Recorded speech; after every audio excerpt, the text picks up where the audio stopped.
A Sumerian tradition preserves a disturbing account of powerful beings divided into opposing sides, followed by a conflict that reshaped existence itself. One group belonged to an older world. Another rose afterward and claimed supremacy. But why has this ancient struggle sometimes been described as a war between two species over Earth? The original writers never used modern scientific language.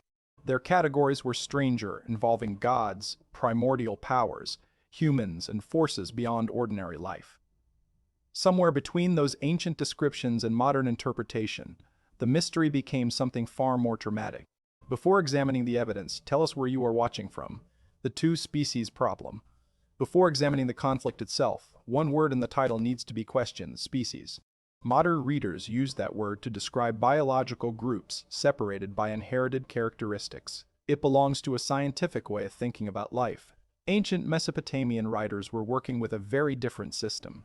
Their texts could distinguish gods, humans, demons, monsters, spirits, and ancient powers.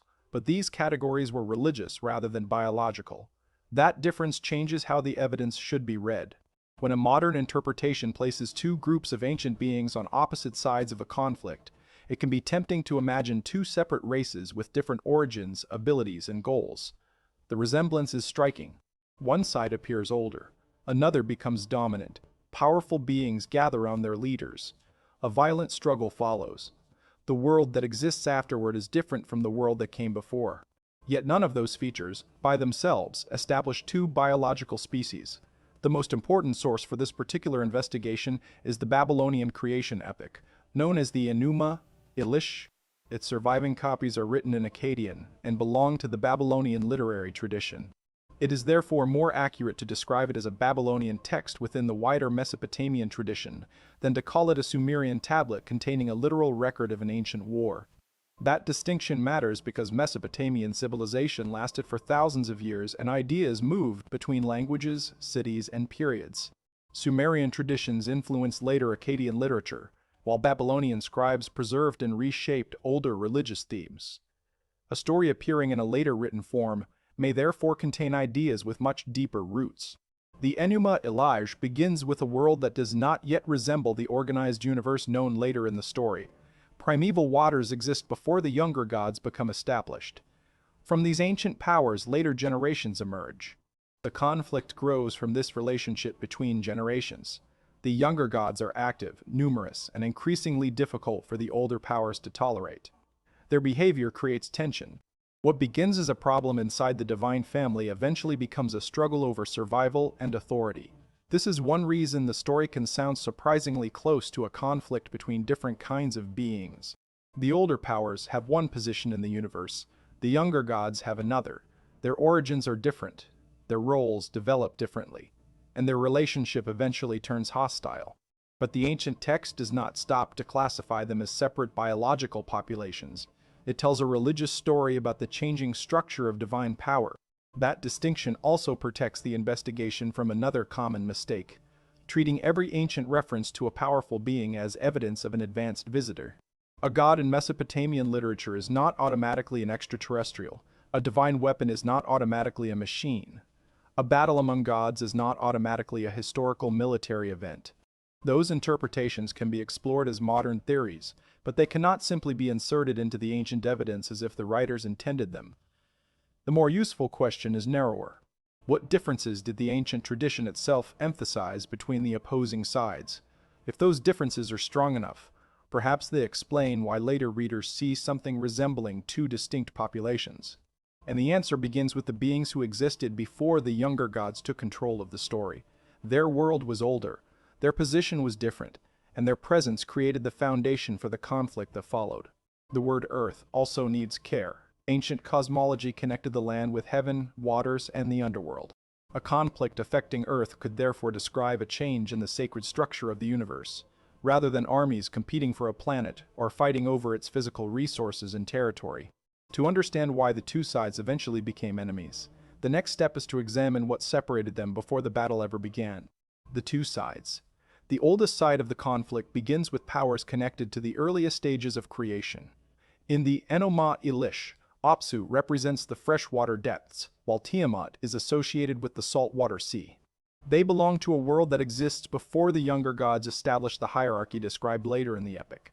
Their position is therefore fundamentally different from that of the younger generation. The younger gods appear afterward. As their numbers increase, they become active and disruptive. Their behavior eventually troubles Apsu, who decides that the younger generation must be eliminated. The episode is important, but it does not need to be turned into a second version of the entire creation story. What matters here is what it reveals about the groups involved. They are separated by generation, role, and position. The older powers represent an earlier condition of existence. The younger gods belong to a developing divine community that will eventually become dominant. The tension between them is therefore more than a personal disagreement. It reflects a change in who possesses authority. Apsu's attempt to destroy the younger gods fails. Ea, known in Sumerian tradition as Enki, defeats him and removes one of the major powers associated with the older side. But the conflict does not disappear. Tiamat remains. For a time, she does not immediately attack the younger gods. The situation develops as the younger divine group continues to expand and the balance between the old and new powers becomes increasingly unstable. Eventually, Tiamat gathers forces around herself. Among those associated with her army is Kingu, who becomes her chosen commander. Other powerful beings are also connected with her side. The story now presents something that looks unmistakably like two organized camps facing one another. One group stands behind Tiamat. The other will eventually stand behind Marduk. At first glance, this can resemble a war between different species.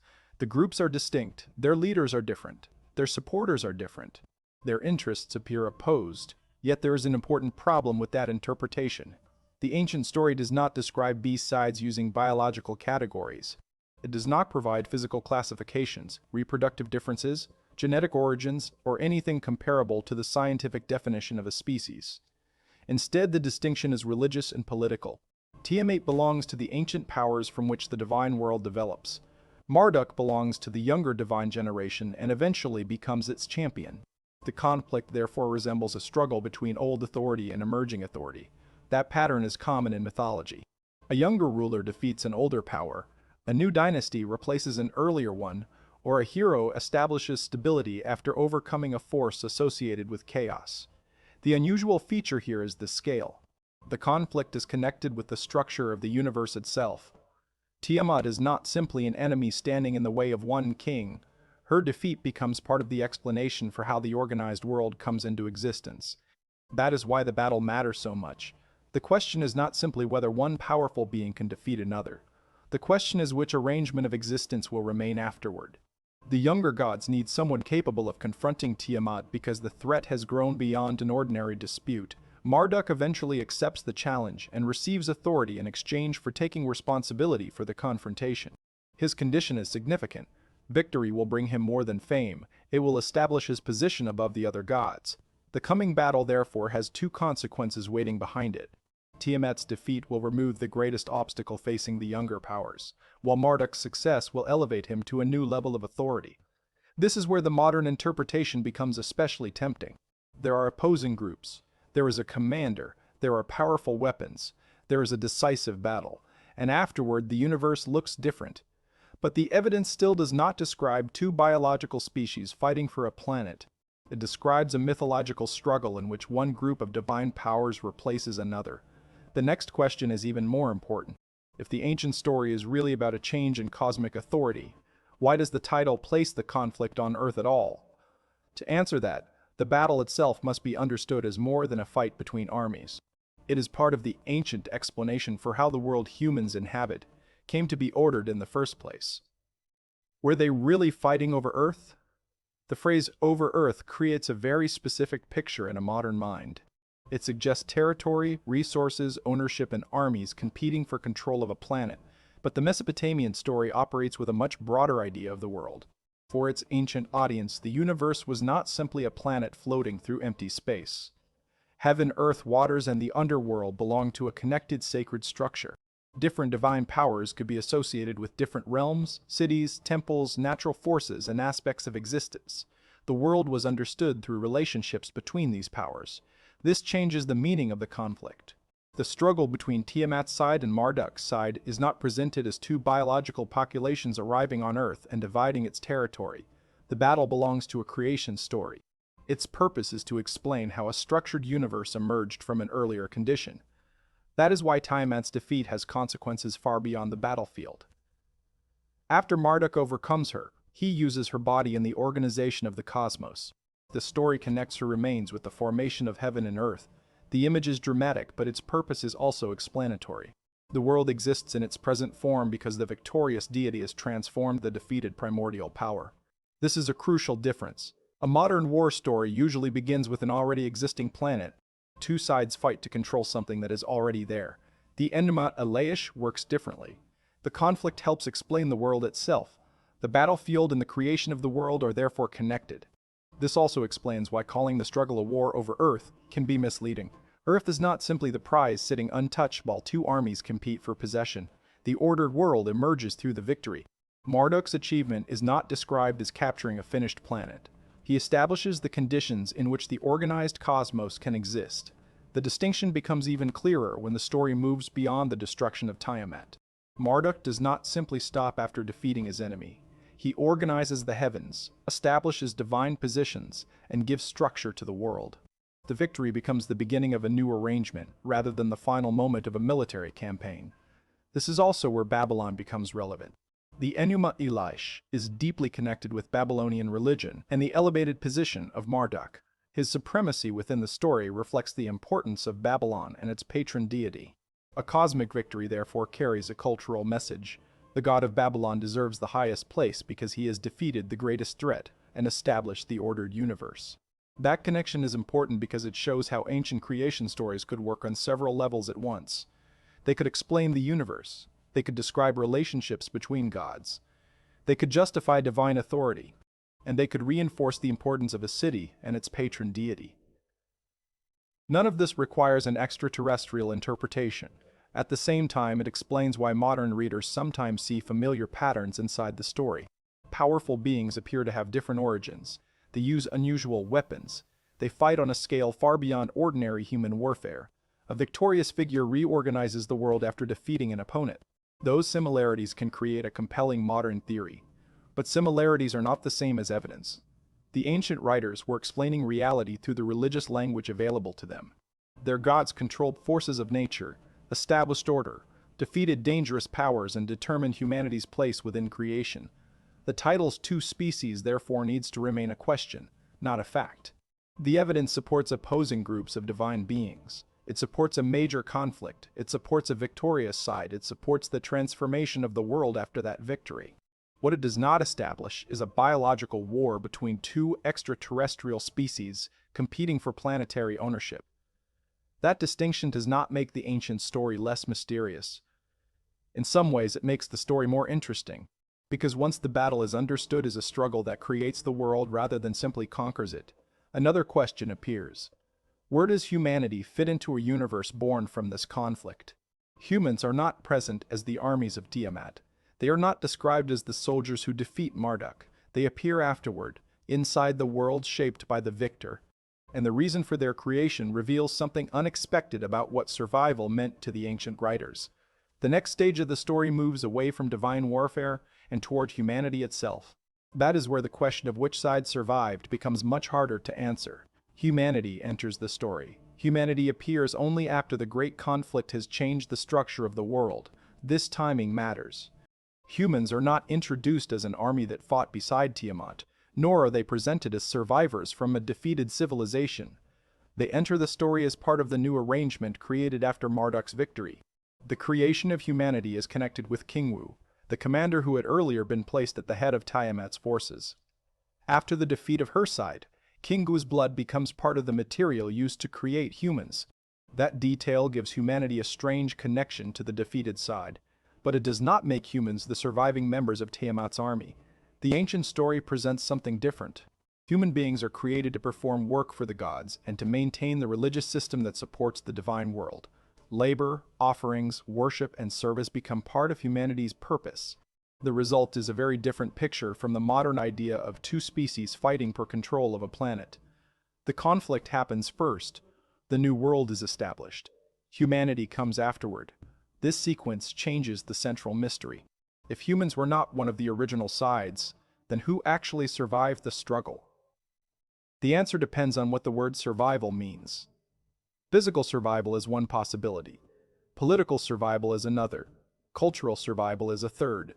If survival means physical victory, the answer appears straightforward. Tiamat is defeated, her forces lose the struggle, and Marduk becomes the dominant power. But mythology does not preserve the past in such a simple way. The defeated side remains inside the story. Tiamat's name remains. Kinu's role remains. The conflict remains. Even the defeat itself remains important because it explains how Marduk gained supremacy. The losing side therefore survives through memory. That is one of the most interesting features of the tradition. A defeated power can remain culturally important because the story of its defeat becomes part of the explanation for the present world. Without Tiamat, Marduk's victory would have no great opponent. Without the older powers, the rise of the younger gods would lose its dramatic meaning. The memory of the defeated side is therefore not an accident. It is built into the story. Humanity also becomes part of this memory. Humans inherit a world that the gods have already organized. Their existence depends on a divine conflict that happened before they appeared as a created population. This creates a remarkable sequence. An older divine world exists. A younger group rises. The two sides come into conflict. One side wins. The universe is reorganized. Humanity is created within that new world. Seen this way, the ancient narrative is less concerned with two species competing for Earth and more concerned with the origin of the world humans know. Modern interpretations can easily reverse that emphasis. Once divine beings are imagined as biological creatures, their weapons can be treated as technology, their realms as planets, and their conflict as a struggle for territory. But the original structure points somewhere else. The ancient writers were explaining humanity's place in a universe governed by divine powers. That does not mean every mystery disappears. The connection between Kingu and human creation remains striking. A figure associated with the defeated side becomes part of the origin story of humanity. The winners create the new world, but something belonging to the defeated side becomes part of what comes next. The boundary between victory and survival therefore becomes less clear. Marduk's side controls the new world. Tiamat's side loses its position, yet elements connected with the defeated side remain inside creation and inside human memory. So perhaps the question should not be, which species survived? A better question is, which side determined what the surviving world would become? The answer points toward Marduk. But there is still one final complication. The story we possess is itself a surviving version, copied and preserved by later generations. The people who transmitted it decided which words, names, and events remained available to the future. And that means survival may apply not only to the beings inside the story, but also to the story itself. Who actually survived? By this point, the evidence gives us three different meanings of survival, and separating them prevents the ancient story from being turned into something the surviving texts never actually claim. First is physical survival. There is no authenticated Mesopotamian evidence establishing that two biological extraterrestrial species fought over Earth. The texts do not identify rival alien populations, describe spacecraft, provide biological classifications, or state that modern humanity represents the surviving members of one such species. The ancient evidence belongs to a different framework. Its opposing groups are divine and primordial powers whose conflict explains the structure of the universe.